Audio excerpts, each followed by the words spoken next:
back on San Diego Bay. Out here always looking for those sand bass, spotted bay bass, and calico bass, and hopefully that legal halibut. I've been having such a good time coming out here and fishing these sand bass that I'm back for more. Right now it's 7 o'clock p.m. and the tide is at max high. And by 2 o'clock, it will be low tide. So I'll be out here fishing some of that tidal movement. Stuff is already looking good on the fish finder. So let's go ahead and make these drops. So what I'm doing is I'm fishing 50 feet down. I'm in San Diego Bay, 50 feet down. So I got that neck breaker and that kicker PK 3-inch swim bait. Down on the bottom. Trying to jig up some bass here. Got a little something on the meter. It looks like some sort of debris field of some sort. And the trick is just to find out where the fish are. I mean, that's kind of like a no-brainer, right? But really there we go. Oh, that was a bite. But really, what depth are they in? And what depth do they want to bite at? So yeah, I was bit right there. I felt him. It's a little difficult when you're at, 50 feet of depth. Sometimes when there's a lot of current, your bait might hit the bottom, right? But the current pulls your line, can make a bow in your line. So you may think that you're in 50 feet and you're right above your bait, but your bait could be somewhere else. And that, I think that's what happened right there. Is I set the hook and I got a little piece of him, but he came off.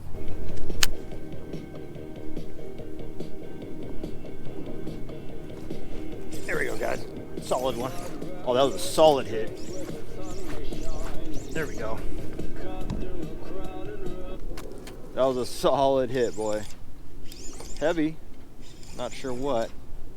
Fighting a little bit, thinking sculpin. And I am right. Dang decent one, too. Whoa, whoa, whoa. That's the kind of stuff I'm in right here. That deeper stuff. And I'm looking for sand bass, and mixing with those sand bass on those rocks are always sculpin. So hey, decent one, nice one. I think we can get bigger than this though. Nice sculpin. Fun. Let's get him back in. There you go. Let me go ahead and show you the rig I'm using right now, and that's the Warbaits neck breaker in 3/4 ounce. And this color is called Urchin. And on our typical 3/4 ounce, we have a 5/0 hook. I've swapped out that 5/0 hook for a 2/0 hook. That way I can fit this kicker PK3 on there very nicely.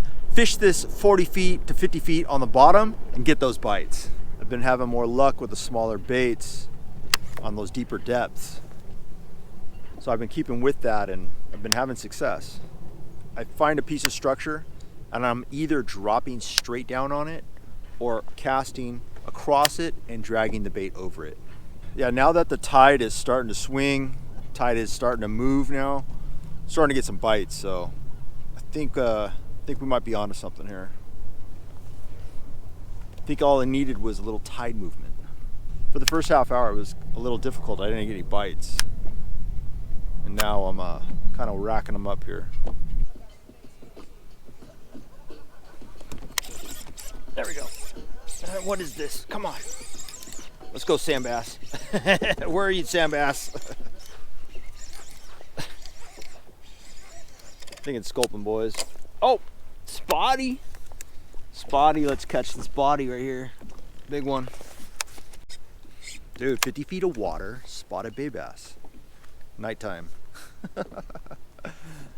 What do you guys think about that? Hit me in the comment section. See how easy that came out? That is scary. Hit me in the comment section. What do you think about this? 50 feet of water, evening, bay bass. And I'm just on that same stuff where that sculpin was, so we're mixing it up a little bit. Maybe different fish are starting to come into that zone. Still fishing that same neck breaker and PK, and that has been the go-to for both fresh and salt for me the last few trips. All right, guys.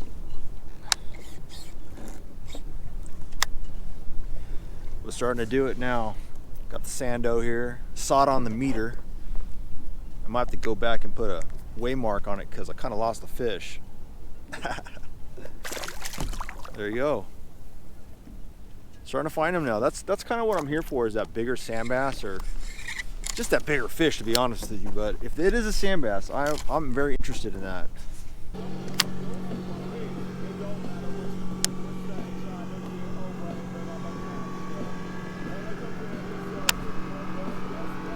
There we go.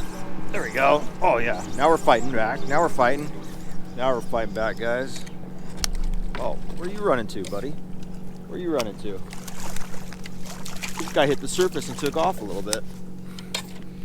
Little topwater guy. Not really. He's 40 feet deep. But he hit it good. Hit it good. There you go. On it. Back on it. Oh yeah. That's gotta hurt. That's gotta hurt. All right, guys. There we go. Picked one up. Yeah. Move spots. Picked one up. Starting to feel it now. I think we can get into some of these things. And for rod and reel, I'm fishing a 7.3 medium heavy, extra fast action. I do think it's a little soft for this presentation, but that little softer of a tip I have is able to allow those fish to bounce that rod a little bit without throwing that hook. And I'm fishing a Shimano Tranx 150, 30-pound braided line to 20-pound fluorocarbon leader. Well, guys, I guess I wasn't recording, but I just caught a giant sand bass. It's always the big ones where you don't get the shot. But look at this thing. Oh my goodness, dude. This is a solid fish right here. Oh my gosh. Dude, look at that thing. Look at that boy, dude.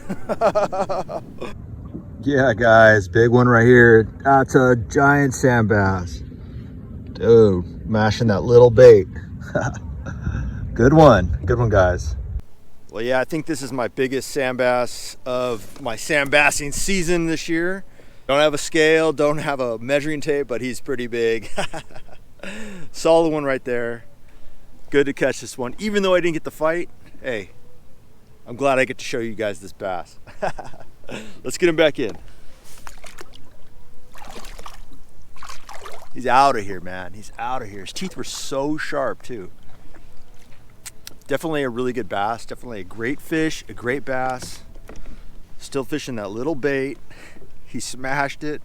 I was casting over some structure and just slowly popping it and dragging it over that structure, and man, he hit it. And I didn't think he was that big. He really didn't start fighting until about mid-column. But I'm glad I was able to get him away from the structure. Tail's a little funky, but I think we can get a couple more fish out of it if we get lucky enough to get those fish. We gotta make these bites count, man. Those big bites don't come very often. I'm really happy I got that one, but definitely have to capitalize on big bites. So I'm gonna get back out here and swim this little swim bait over these rock piles.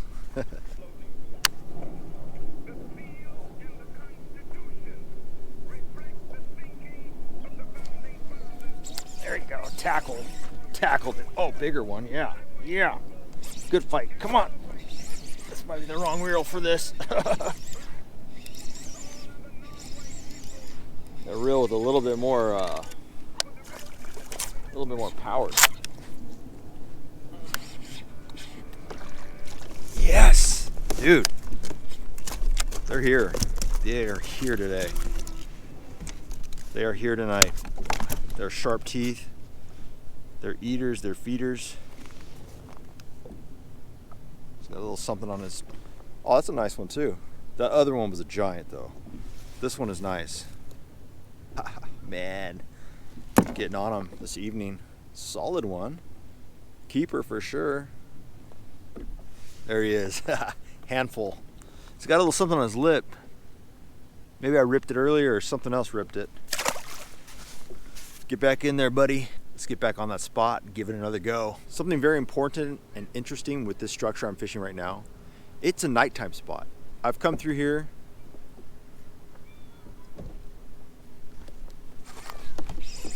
Oh, is he on? Yeah. Oh, it's a small one. Oh, growing up a little bit.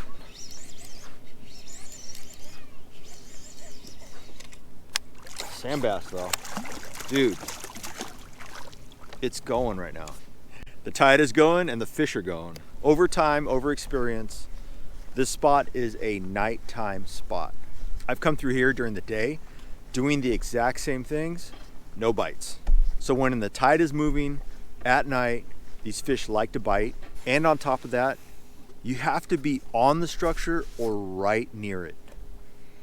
If you're off the structure just by a couple feet, you're in the sand and you're not gonna get bit at all. These fish are really relating to that rock. So you gotta stay with it, stay on it. Keep your bait bouncing on that structure and be ready for those bites. Right now they're smacking that small little bait fish. I mean, that's been my key. That's been my key. And plus what's happening is that 3/4 ounce head is able to cut through the water column extremely quickly with that small bait. If I were fishing something like a 6-inch bait, the bait would have more resistance falling through the water, and I may not be able to get to the actual structure as quick as I want to. So that's by fishing that small bait, I'm able to get through the water column and get to the fish. That was structure right there. I got stuck, and there's a fish. So I pulled it out of the structure and was dropping it back down and got smoked by a bass. I could tell it's a bass because it's rolling. It's doing something different than those sculpin are doing. If you guys were curious about that. That was a really cool example of being on that structure, around that structure, in that structure. I got stuck, pulled the jig out of the structure, and as I was letting it descend, picked up, smacked, boom. We're on these sand bass right now. We're on these sand bass. They're down there eating this little bait fish, eating this little crustacean looking thing. There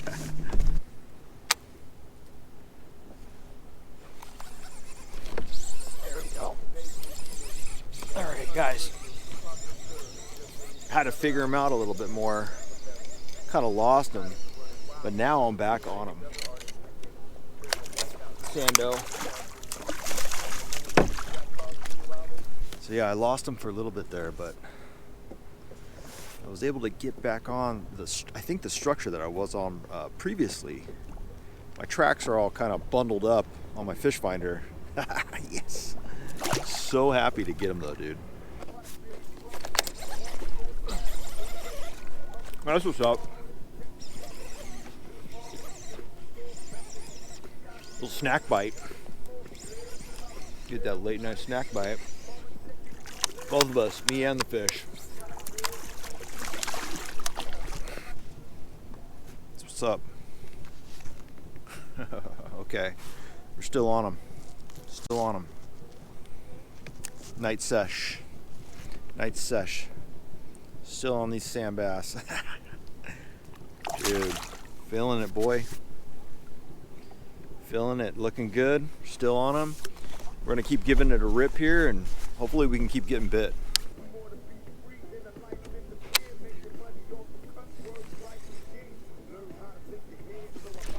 There we go. Oh yeah, good one. Oh yeah, had to change it up on them a little bit. Fishing a little heavier setup now. That 1.5 ounce Warbaits Underspin with the MC Swimbait 5-inch Slug. Popped it off the bottom, got bit, let it drop back down, give it a couple more pops, got him. It might have been getting tired of seeing that other bait swim by their face, so I had to change it up on them a little bit. Here's the deal with this. It's the 1.5 ounce head, so I'm gonna get to that bottom extremely fast. What also helps is having a straight tail. So having a straight tail, no resistance except for this small blade going straight down to the bottom. This type of scenario, you need to get down to that bottom as quick as possible to get onto that rock structure.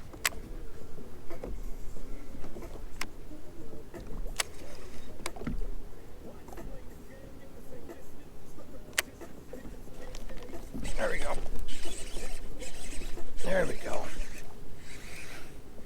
I just came off like a little ledge. Got popped. Yeah, I'm liking the newer setup here. You can't feel the action of your bait. You need a heavier weight. So that is what was going on, is the tide's ripping too much and I was unable to feel what my bait was doing. But now I can feel it on the bottom, I can feel it popping through that structure, and I can feel it getting hit.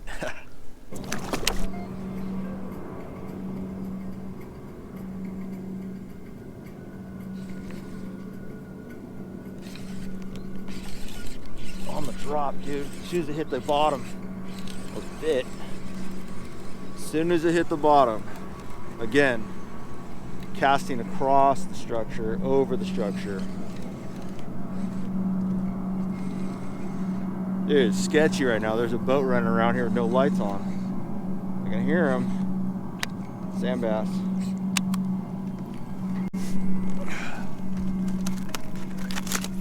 I want to get back onto that giant range. Sluggy slug slug though.